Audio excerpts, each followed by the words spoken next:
With that, I'd like to introduce the panel. I'm going to have Dwight Vicks from Vicks come up, Jonathan Jacobsen from Bridgeport National Bindery come up, and Cara Lahey from Publishers Graphics. Come on up to the panel, and we're going to get into what this all means for manufacturers now who are contemplating what robots to buy, what artificial intelligence are we thinking of in our game plans for the future, and are we really living in the future right now, or are we just dealing with what's the past is? So what I'd like to do over the next hour is to engage the panel, Dwight, Cara, and Jonathan, with some questions that we've already packaged to go through. But as we get to talking, guys, I would love to involve all of you.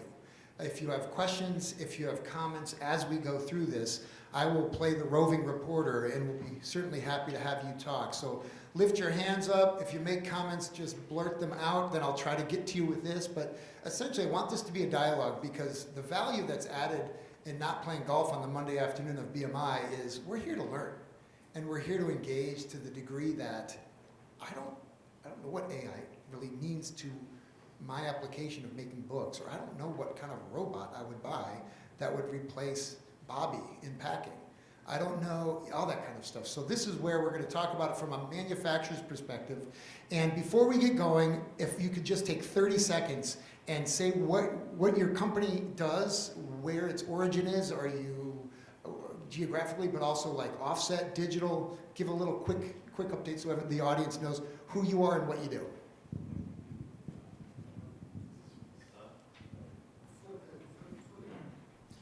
Thanks, Ken. I'm Dwight Vicks. The name of our company is Vicks. Somebody said to me earlier, is that vapor rub? I wish it was. It's a 100-year-old book manufacturer. Softcover books. We're located in central New York, Utica, New York. We have heat set webs, sheet fed offset, digital book factory, and now we're getting heavily into distribution. Hi, my name's Cara Lahey, and I am the Director of Sales and Marketing for Publishers Graphics, located in 2 locations, Carroll Stream, Illinois, and also St. Louis. We are predominantly a print-on-demand, short-run facility. Book of 1 to 2,500 is our typical print run. We also have offset, which is a little bit web offset, which is a small portion of our work. So yeah. Jonathan Jacobsen. I work for Bridgeport National Bindery. I'm the Vice President of Finance. I also dabble in a lot of different things when it comes to operations as well. You know us a little bit from Kent, who was a past president, but we produce books from 1 to probably thousands, depending on what people are looking for. We are 100% digital, and that digital started in 2003. So that's a little bit about us. Terrific, thank you. First question out of the chute. As manufacturers, what examples of automation have you seen in other industries that you would like to implement in book manufacturing? Examples of things that you have seen that other industries are doing that has driven you towards wanting to automate or use AI? Yeah. I would like Amazon's website and software. I mean, it's amazing, isn't it, how easy it is. They make it to order something, they give you ideas, similar products, and then you get updates of where the product is. Obviously, they spend a few billions more on IT than we do, but that functionality, we're trying to do with our customers. Not nearly the same success, but the customers are looking for that ease of use to do business with. Great. Looking at it from a purely maybe a manufacturing, the production side of things,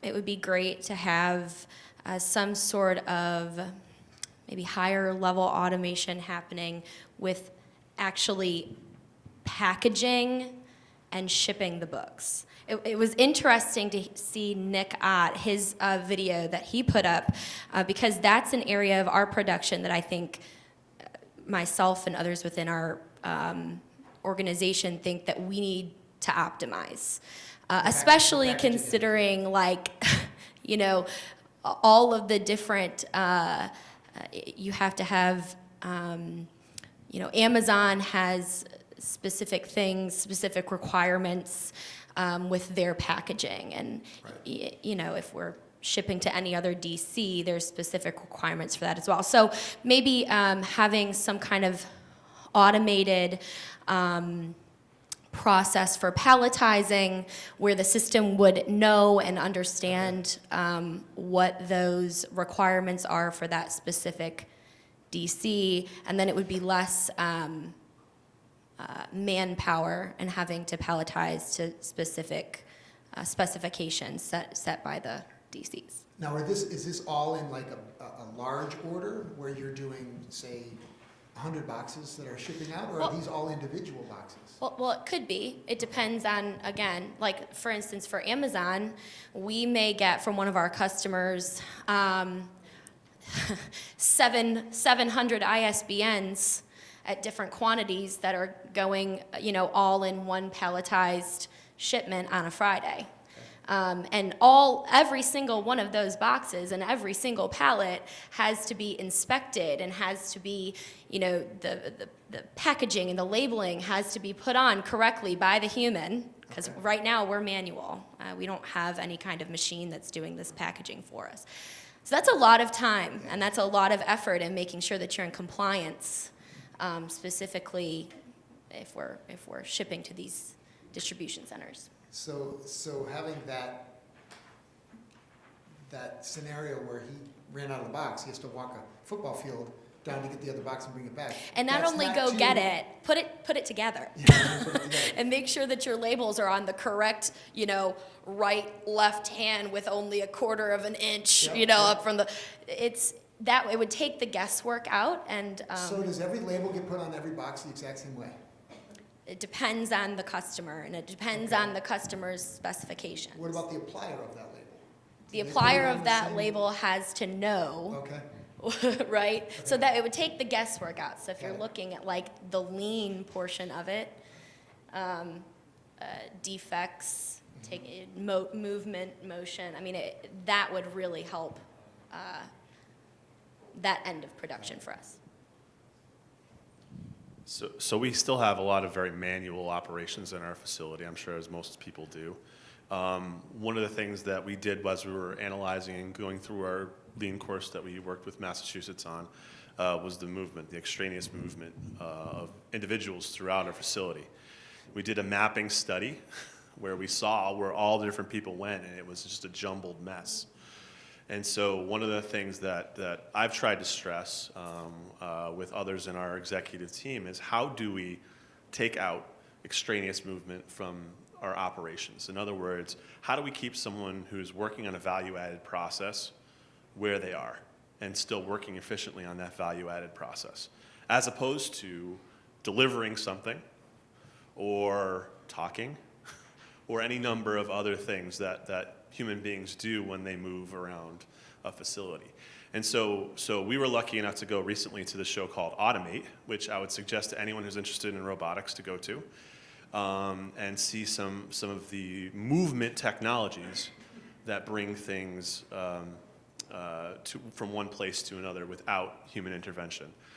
You could say automated conveyors would be one way. Sometimes there's actual robots that use I think it's LED technology to view where they're going and pull something and avoid things and move around your facility and that type of thing. That's what we're really stressing to try to automate in first, because in my estimation, from ROI perspective, that's the largest and fastest hit we can take. so minimizing wandering, minimizing movement. Minimizing movement of someone whose main job is to put a book in a machine. Right. And if they're supposed to be doing that most of the time, how do we keep them doing that most of the time? So I'm going to ask a question. As a manufacturer out there, do you see movement of employees or stagnation of employees just sitting, waiting for something to happen as a threat, a problem? Is that a big deal or not a big deal? Okay, yeah.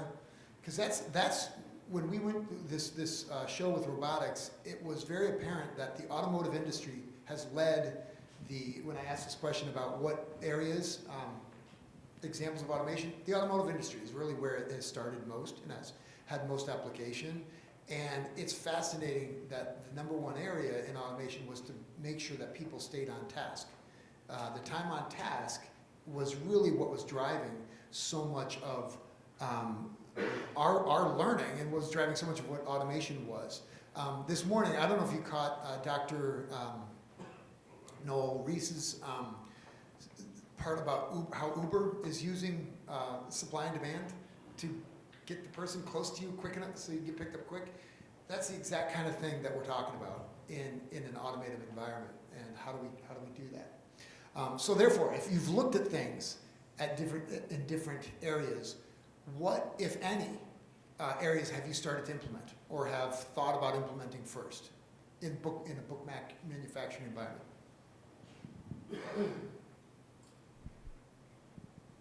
I mean, a lot of the investments we make in new technology incorporate a lot of automation to begin with. And we're just on the cusp of going into inkjet, and that workflow is completely going to change from what our offset workflow is. And it's not just the printing side, it's the finishing side. Right. So we're looking at that very closely right now. I actually went to this show. What did you call it, Jonathan? I went to it. ProMat, because we're in the distribution business. I've always wanted to date the most popular girl. What distribution technology, similar to what Don talked about, automation, which was unbelievable. It's like Amazon's suppliers were all there. all there. And I run into Kent and Jonathan, and they're all excited about using robotics in their print shop. It didn't even occur to me to use, what you guys showed me was pretty impressive of how can we eliminate some of the manual functions. Right. And to your point, Jonathan, of keeping people on task in the distribution world, eliminating the steps is in the logic of how you lay out your warehouse so that your people aren't going from one side to the other is the name of the game. Right. So That's, yeah. Sure. Okay, so for our standpoint, I think, and maybe other people in the group could attest to this, but I think we're at a point right now where we're looking more at automation than we are AI, and just making sure that our facilities are as automated and lean as they possibly can be from the front end all the way to the back end, starting with our systems and the way that we're ingesting orders and using metadata all the way through to shipping. We are tracking, we're tracking down to the minute what's happening within our workflow and in our production area. We're making changes based on that, and we are investing in automation technologies in our bindery, like automated conveyors. We have, of course, when inkjet became the majority of our work, that completely changed our workflow as well, and automation became a must. And so taking the internal data that we have in tracking each and every order, how long it's taking every order to get through production, that's absolutely informing what we need in terms of automation in our production area. So I would add to that, the data collection is very important, definitively to figure out where you can physically automate something, but where you're discussing AI, where it can be invaluable as well, is the use of the data that's being collected. The AI makes only decisions that are good enough from the data it has. So to collect that data is important. It might not be important now, but in the future, when you start to try to want to figure out, how do I read this? How can this inform my decisions? How can I have my programmer or programmers go ahead and create something that can help my general manager make a decision as to which piece of equipment this should go on? That's where AI can potentially really help you. Amazon didn't start off with an algorithm that really did an awesome job of picking what you wanted right away. It took lots and lots of years of purchases to get there. And so starting off with the data is insanely important. Having tracking spots, making sure you're tracking what you actually want to track, is going to go ahead and make that AI a possibility, I think, in the years to come. So. Yeah. This morning when Dr. Grease mentioned that automation creates data, AI uses it, is pretty much what it is. So the more you gather the information, the more you have touch points in your process to just gather anything, any kind of data. You can then use that in a way that intelligently betters your system. For example, what's going on now, and this is why that last few minutes of her talk that morning was just mind-boggling about surveillance and mind control, frankly, is you've got Amazon's Echo listening to you day and night if you've got it in your kitchen or your bedroom or your kid's room or whatever, and it's constantly listening to what you're telling it. You know, if you want them to play a playlist, or if you ask them a question about, you know, some sort of homework question for your kids or whatever, that stuff's collecting data. Every bit of information that you spit into it will collect data. They're using that in smart ways to then make their system better and make them more dominant. So the idea of taking the metadata is critical. And I don't know how many other manufacturers are aware of that. I'm sure you were very aware of how to do of the importance of it, but the question is, how are we taking it and running with it? And I'm going to ask the next question that, Cara, you and I had talked about this at lunch, and it was simply the fact that so much of these systems about collecting the data is all, in many ways, individualized. There's really no off-the-shelf technical system that fits every manufacturer. So what's more important, the hardware or the software? What's more important to a book manufacturer, in your perspective, the hardware or the software? Okay, so like brass tacks here. The fact is, like, we can talk all day about automation, and at the end of the day, like, if you're a print manufacturer, you're locked into SLA with your customer. You're locked into getting books turned quickly. And I think with automation, right, and kind of this print-on-demand economy and culture that we have, this on-demand culture that we have, where we want it now, right?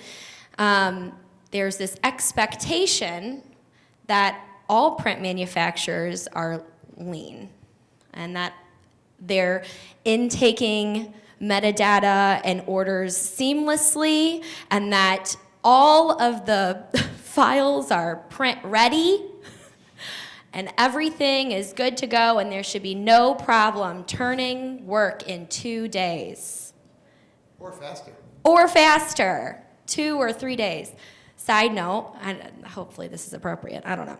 I had a customer recently tell me that going past 3 days is defiling POD. And I was like, that's really harsh words. Like, that shows a general lack of understanding of what actually goes into an automated process. What's coming in has to be ready for automation, right? So we find it to be a challenge on the front end sometimes to automate the way that we need to on the back end in order to get the product out, only because sometimes it seems like our customers don't understand the importance of what they're providing us as well. Meaning, if we get incorrect metadata, that adds time. If we get incorrect files that are not print ready, that adds time. And that's not to say that the automation portion in the middle, the manufacturing portion of it, can't be automated. But to have a truly automated system, what we're receiving has to be good to go too. Are you saying that you're touching files? Oh, yeah. Whether it's a text or a cover file? Yeah. For a print run of one? Yeah. Okay. Yes. And these are So, that's And you're expected to do that so that you don't defile POD? yeah, straight up. It's like, you tell us it's going to be 2 to 3 days, you're going to get it out in 2 to 3 days, regardless of what we send you. And I'm sure that other groups are experiencing that same thing. If you Are get there manufacturers out here who are feeling that same pressure?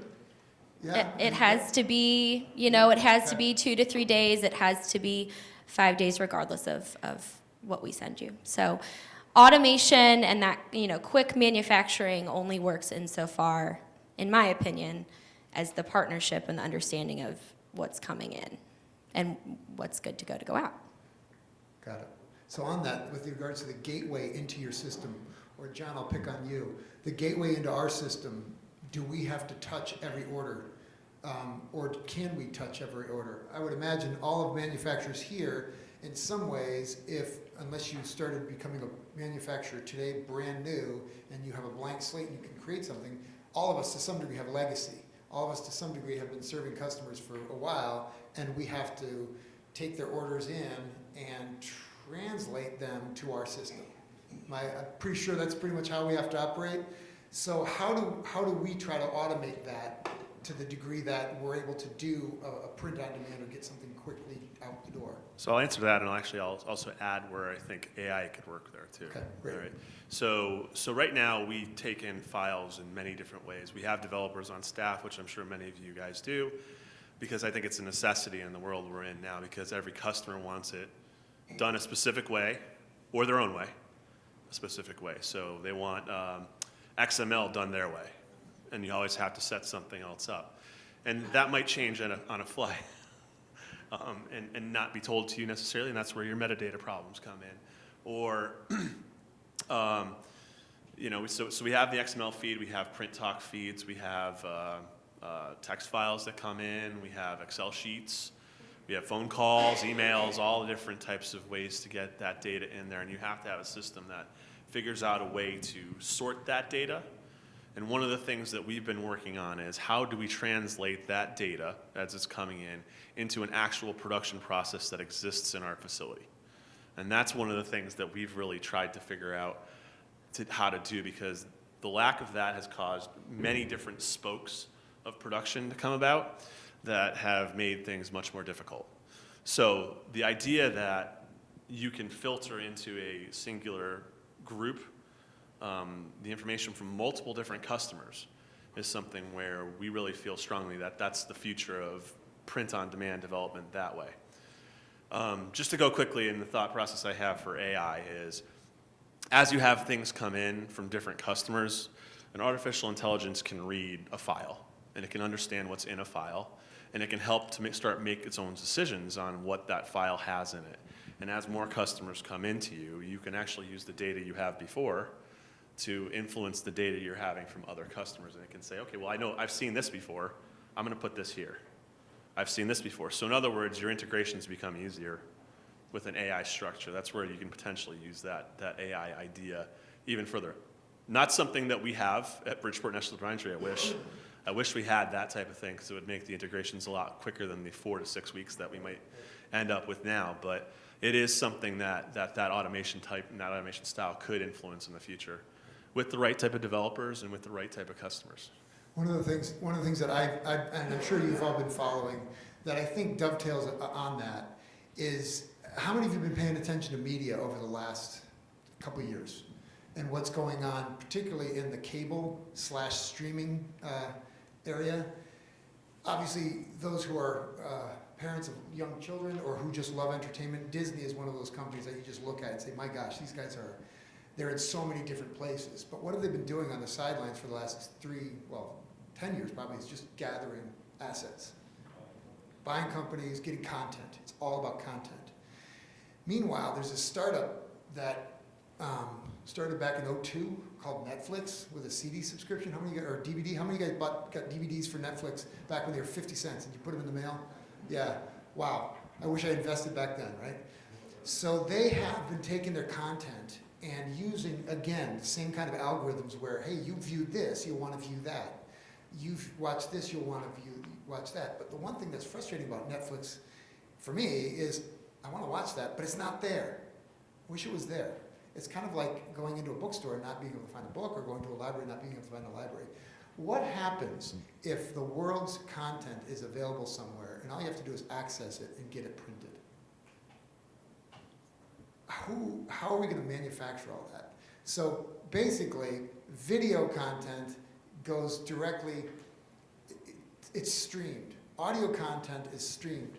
If you want to read a book, and that's why I asked the question of Dr. Oh goodness sakes, Ann Sullivan this morning about, do you think the book is going to survive past Industry 4.0? And she said yes. And everybody I've talked to about physical books is that, yeah, they're going to be around. There's a reason for it. The question is how they're going to get made. Because you go straight from a digital environment to an analog, you've got to physically make something and then get it to the user. And so the question is, if megaplexes might be going away, and if content is streamed, what about the book? How do we get it manufactured? And so that's where some of this coding and this AI and this automation is really the future of how do we begin to attack that as manufacturers, is obviously my little tidbit to add to the panel. Next question up. Anybody have a question midway through, or a little bit past midway through? Anybody have a question so far of the panelists? Anything to add? All right, we'll move on. When you think about the automation, and it's software or hardware, how are you going to gauge whether you're successful or not? How are you going to gauge if what you're doing succeeds in the next few years? Well, I think all of us have a mind for return on investment. Okay. So, we want to see that the investments we're making are yielding some of the efficiencies we hope they would. And many of the people who used this morning the example of customer experience, is it enhancing the customer experience? So, I guess that's what I would say. Okay. Yeah, I mean, to kind of go off of that too, like I had mentioned before, we're tracking time in production. So I would say from our standpoint, we're looking to see an improvement in production time, and whether or not it's allowed us to stay consistently within the TATs, the turnaround times that are kind of agreed upon, and our SLA agreements. I mean, we're about SLA and pricing, So productivity is mattering most for you. So as long as we're seeing, like the data is showing based on the tracking of our orders every day, as long as we're seeing an improvement in that, I think that we're counting that as a win. Great. I would say we're looking for an increase in capacity. So we're trying to figure out how to produce a little bit more with the same amount that we have right now, or add a little bit more in the future. So what we're looking at is we're at a high level of used capacity right now. How do we pull more out of that capacity, or give more back to that capacity, and do that before we start to think about purchasing something else, or think about how we're going to move into more equipment. So that's really the goal of this, and the measurables are there. We'll set up using the DMAIC idea. We'll set up a goal for what we're looking to get from each of the steps that we're making in that automation, and we'll measure them. We'll go ahead and figure out, did we hit this? Why didn't we hit this? And where can we move from there? And that's kind of how we would look at this problem. Will you feel mostly that you will go in a software direction or a hardware direction? Will there be robots in the facilities, or will it be mostly software driven? Both? Got it. Yeah, I think, like I said before, some of the new equipment that's available has so much technology in itself, and it's much more robust now. Like when we first got into digital and cut sheet devices, our suppliers would say, well, you need two of them because one of them's going to be broken down, Okay. which I never understood that logic. But anyway, particularly in the digital finishing arena, they're just much better made now. I think Right. we've come so far. So I think for us, it's the software. It's more important. It's this whole workflow concept for what you guys are talking about, and We've had some success having like a lights out workflow with customers that we do a lot of volume with, so that we have standard products. We get to know them. That works great. And then we have ones that we're struggling with. No software does everything. And unlike you guys, Jonathan, we don't have a staff of developers. It's the make or buy decision, right? Are you going to develop this software yourself, or are you going to buy it off the shelf? We've been buying it off the shelf. We've had both experiences. So I think because the hardware is so much more reliable today, we're focused more on the software. Got it. Great answer. I think it depends on where you're at with your manual processes in your operation. We come from a library binding background initially, a long time ago. A lot of manual processes still exist in our operation. So there are low-hanging fruits that you can simply just get something and automate it. You don't necessarily need a lot of programming or a lot of software development to do that. You do need software development, honestly. Most of the robots have SDKs and APIs that you can hook up to, and you can program to do multiple tasks, and you can actually go ahead and scan something in, and the robot will do what you ask it to at that given point. We've discussed that with the folks that we've talked to. So there are low-hanging fruits that you can simply just say, okay, well, I want a piece of hardware here for this. It's going to be minimal development. Put it in. It does a job that a human being used to do that was very manual, and that really, in Massachusetts, our minimum wage has gone through the roof. I know many other people are dealing with that too. So at that point, hardware does make sense in and of itself. But ultimately, in the long run, the software driving the background of that, right, the production process, creation, that type of thing is really going to be what wins the long game. The process of cobots, that term this morning that we heard, is very applicable to that. How much, you touched on it, how much is the workforce, the trouble of getting workforce, or rising minimum wage a part of what you're thinking?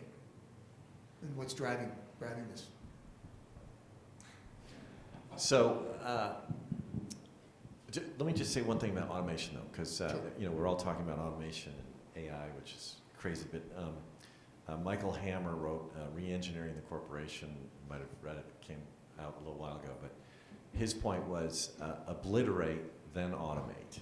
So what we try to do is we look at our processes. Just to throw a robot in because it'll take away a function. I think you have to step back and say, first of all, is the function necessary before you're trying to automate it? And then secondly, is that really the right answer, or is it more simple to still have a person do that function? Dr. Grease mentioned Buick City. I'm dating myself now. I actually toured that factory when I was in business school, and I saw Saginaw, Michigan, which was all robots, and it didn't work. Mercedes-Benz spent millions of dollars on a robot to put a spare tire in the trunk. They were so proud of it when it was so much simpler for one of their people to just lift up the tire and put it up. Now, obviously, technology has changed amazingly, and the robots we saw in Chicago blew my mind. I mean, they're a lot less expensive, they're a lot more capable. But to answer your question about the labor thing, yes, in New York State, we have the same problem. The minimum wage is going up every year. I think it's 5 years in a row. So that's making us focus more on the lower skilled jobs and saying, how can we take that labor out of that equation, particularly in our distribution and logistics division, where the scales tend to be lower than, say, in our offset or our digital division, which have higher paying jobs. Yeah, we have a hard time finding laborers to work in our manufacturing facilities as well. There's a significant amount of training that has to go into running binders, different machinery, things like that, where if you don't have somebody, at least from our experience, if you don't have someone who's willing to put the time in to learn it and be there, and then we have to train someone else. If one person leaves, it kind of, puts a cog in the wheel. So we have struggled with that insofar as the rising minimum wage, and really, part of the idea of tracking and getting that data is to figure out where we can automate some of the process to get rid of human interaction there. That we're wrestling with that as well. I love the idea of obliterate and then automate, by the way. I think that's great. That's a great term. I think that's a good way to look at a process. Definitely before you were to go ahead and throw something at it, to look at the process and see if it was necessary. A lot of the processes that I'd be talking about would be taking something off. And you can't eliminate that, unfortunately, out of the process because you got to take it off somehow. And then putting it somewhere intelligently. And from what we saw from the Automate show, but also from a demo that we've had done, is it actually can intelligently put patterns out there, and the patterns can be different.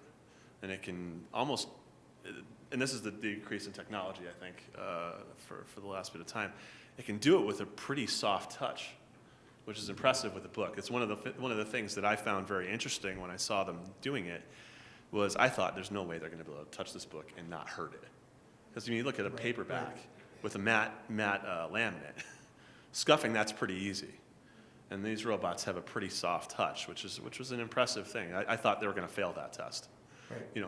of all the tests that they'd have, but it actually passed it. So I mean, yeah, you don't want to just say, I'll put this here and not. If you can get rid of the process completely, Lean tells you to do that. If it's not value added in any way, get rid of the process. But if you can't get rid of the process, how do you eliminate the cost is really in the efficiency. And a lot of the robots have gotten to prices that are at points where they're a quarter of an employee cost, especially if you're doing something where you're in a very manual operation. So it's definitely, I think what Dwight said was good, a good idea to look at it and see if you can eliminate it completely before you try to automate it. Yeah, the obliteration. I loved how Janet started off this morning talking about how last year, when we were given a conversation about Industry 4.0, it flew over a lot of people's heads. And so what led to some of the discussion and what has led to today is simply what are manufacturers to know about automation and artificial intelligence even. And to that degree, that's one of the reasons why we are looking further at robotics. And even Patrick, we ran into Patrick at this show. And if you get a chance, go and look at automation, robotics, because the cost of them, I thought, was prohibitive. And it turns out the cost is come down. Their usage has come up. There's a lot of opportunities out there to get into something that will help begin automating a section or an area of your workflow. But it's not just about the arm of the robotics. It's not just about how the robot moves its arm, or maybe both arms. It's about the fingers, or about how are you actually gripping. And that's a big part of it. So I would encourage each one of you, as you think about robotics, don't just think one level of robotics, think about the second level, which is the gripper, and how is it actually going to apply what the arm is telling it to do. So those are the two things that are obviously pretty critical. And then this clip that I showed you is fascinating to think about robotics and begin to think about where they're going, and they're learning from that to the degree that they begin to take on new functions, or they can share with other robots what that robot is experiencing. And I know it's kind of flaky and it's a little bit Buck Rogers out there to think about a robot dreaming of itself, but that's the kind of AI that might be coming, which is then leading into my next question. And that is, as we get into bringing in a robot into our factories, bringing in some sort of alien life form into our factories, what in the world is that going to do to our workforce? What are people's receptivity to it at either the executive level first, but then at the level of the factory? Have you had experience with that yet? I'm going to date myself again, but I'm sharing a story my father told me when he brought in his first saddle stitcher with collating pockets. The general workers on the floor picked up the signatures and threw them on the floor in protest because they felt that their job was going to be eliminated. Okay. And that's been happening throughout the history of book manufacturing, right? Letterpress to offset to digital. So I always feel that, we adapt, all of us do, all of our employees do. Some of them make the change, and we probably all experience that in their EPP departments. We found like a third of the people just didn't want anything to do with it. Third tried, couldn't do it. And third were better than hiring like a computer person because they understood our process. So I guess, some of this stuff I can't even conceptualize, the AI stuff and robot walking around our factory. I mean, maybe that will be in my lifetime. Who would have thought the iPhone could do what it does today? I mean, that's unbelievable. But I'm not that worried about it, but obviously you have to be sensitive to it, and we try to educate our employees, and generally employees know what's going on. They read the trades, and so hopefully we'll figure it out together. I kind of think as well as like the cost associated with the people that you'd have to employ to actually run and like take care of. And I mean, our second speaker today was like, that it's not like you just put a robot in your facility and they don't need maintenance or anything like that. So there's a upfront cost of what you're spending on the actual AI, and then there's the back cost of well, you have to pay someone to know what they're doing with it, right? And that's a specialized skill. You have to train your employees to know how to work with this technology, which is another added cost. So I mean, that's where my brain goes. Okay. Like the cost associated with it may have gone down and it may seem affordable, but you have to think about the money that has to be spent on the workforce as well. Right. I think that's a good point. The goal and how I've tried to frame this type of a situation would be our goal with our employment force is not necessarily to eliminate people, but it's to bring them to a new level and to increase what our output is. It's not necessarily a goal to get rid of people in any way. So when we present it to our employees, we want to present it as an opportunity and not a negative. It's an opportunity to see how we can benefit from this new technology. There will be people who are going to be charged with fixing the robots if they need it. There will be people who are charged with programming them, because even though the robot's there, it still needs to be programmed. And even though a lot of the robotics companies that are doing more mass commercialized robots are creating really easy interfaces, they do take some skill. And that's good, because I mean, we're willing to pay for skilled labor, I think. And what we want to tell our employees is we want them to be skilled labor. We don't want them to be pick them up and put them down labor. We don't want them to be just moving things around. So the way we frame that to our employees is the most important thing, as opposed to just saying, I'm sorry, this is meant to, Robbie the robot's going to replace you guys. This arm's is going to. That is by and large the number one fear, not just in this room, but I think generally when you think of human nature, is to think of a robot is going to replace me, or it's going to do something that's negative. This section that they published a couple weeks ago has a great article about, it's basically AI is going to create a different hierarchy. And right now there has been a traditional hierarchy of executive to general manager to, that's how it works. That's all changing. And this morning when Dr. Reese said that the three skills, it's going to be cognitive skills, socio-behavioral skills, and adaptability. Those are the things that are going to happen in the workplace going forward, with people who are willing to understand mentally what this means to the whole operation, how to then work within those confines with others around me, and then finally the fact that I've got to be able to adapt. I'm not going to do this again. I'm not going to be in this position. I'm not going to be facing this way for 8 hours a day. I want to be doing something different. And so the social side of this is impactful. I was just going to ask any of the manufacturers out there, have any of you gone down the road of robotics yet, or artificial intelligence to the degree that it's, what has been the effect of that on your employees? Has anybody gone down that road yet? Yeah, so you have. Do you want to elaborate on that? Sure.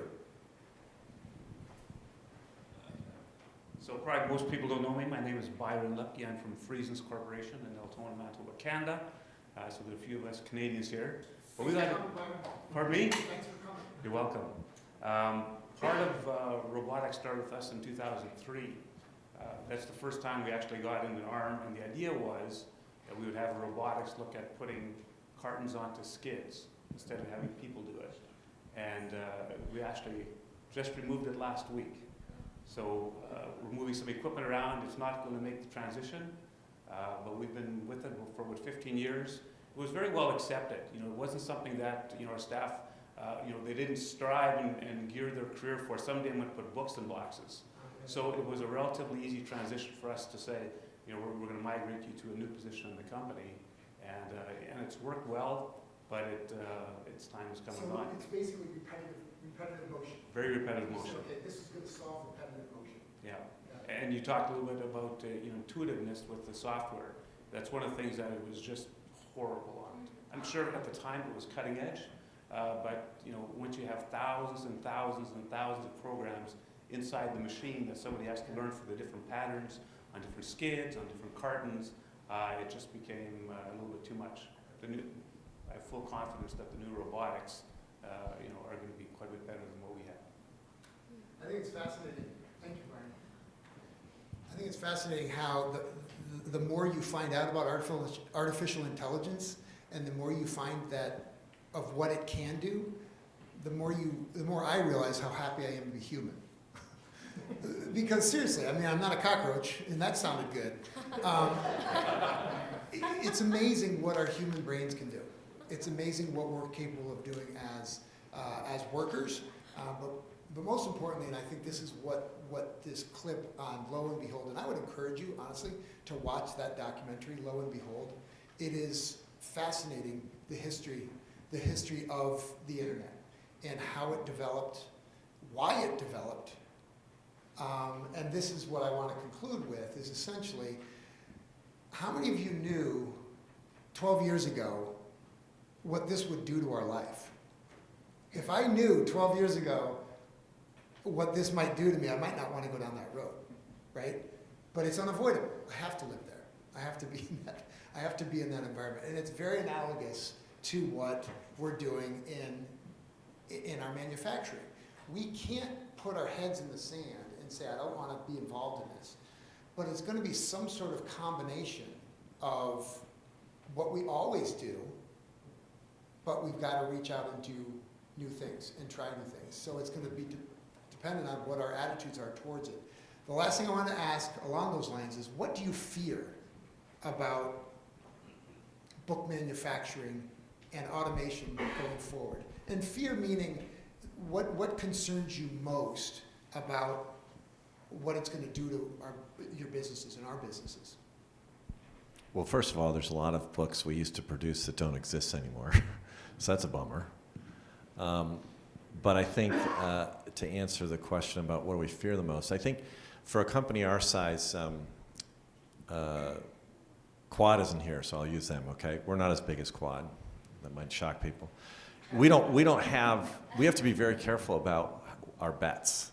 We don't have the resources, unlimited resources to make bets. So, you know, we tend to step back, watch what's happening with technology, and then when it's proven, make that investment. Because if we make the investment to bet the farm and it doesn't work, our farm's over. So I'm fearful of the capital investment, human investment that may be required in some of this new world, and our ability to do that. Yeah, I mean, that's the same thing for us as we're talking about kind of long-term goals and short-term goals. Really what it comes down to is where we are going to allocate money. And we don't have free-flowing cash to invest in a lot of, you know, the most new and upcoming and, you know, technology. So we are, in general, very prudent. Our company's very prudent in how we approach things. And so, yeah, I mean, the same thing, the cost associated with it. But just me personally, from like a very philosophical kind of, I don't know, maybe artsy moment here, there's something very tactile and like beautiful about the actual manufacturing of a book. Maybe that's because I've been around it for my entire life, 31 years of book manufacturing. But there's something about it where I'm like, people have been doing this for so long, and it's all been done by hand. And the more like manufactured and technological it gets, it takes out kind of some of that kind of the beautiful process of it. So yeah, not to get like weird philosophical here, but that's a personal fear of mine that it's gonna kind of take the beauty away from the craft. Interesting, that side note about Toyota returning to more of a craftsmanship element. I thought I'd like to hear a little bit more about that. So sort of on the same line, we do have to make sure, because we're a small company, that we spend our money on the right things. But I'm more of a, Kent likes to call it Indiana Jones type. I like to just do it in a lot of cases. And my worry is making sure that we're in front of things, because we're a niche market player. We have to pride ourselves on being in the front if we can be. I want to make sure that we are experiencing what we need to experience and that we're not missing any of what's potentially out there if we can be there ahead of time. So, my goal would be to make sure I'm looking far enough ahead so that what we're doing, if we test it, is tested early enough so that we can be in a front position with that type of situation. Because in a lot of cases, smaller players have to be that way. And that's kind of, that leads to, am I looking in enough places? Right. Am I looking for the right things? And I mean, that's more of a worry, because we're going to have to invest in something to be on that forefront. And have I checked out every channel? And I would simply end on that by saying the BMI is a great resource for all of us. I think gone are the days where we hold our cards so close to the vest that we can't share. A panel like this, I commend you for wanting to participate, and thank you for letting the information out, so that's awesome. And I would paraphrase the immortal Prince by saying, let's get on AI and let not AI get on us.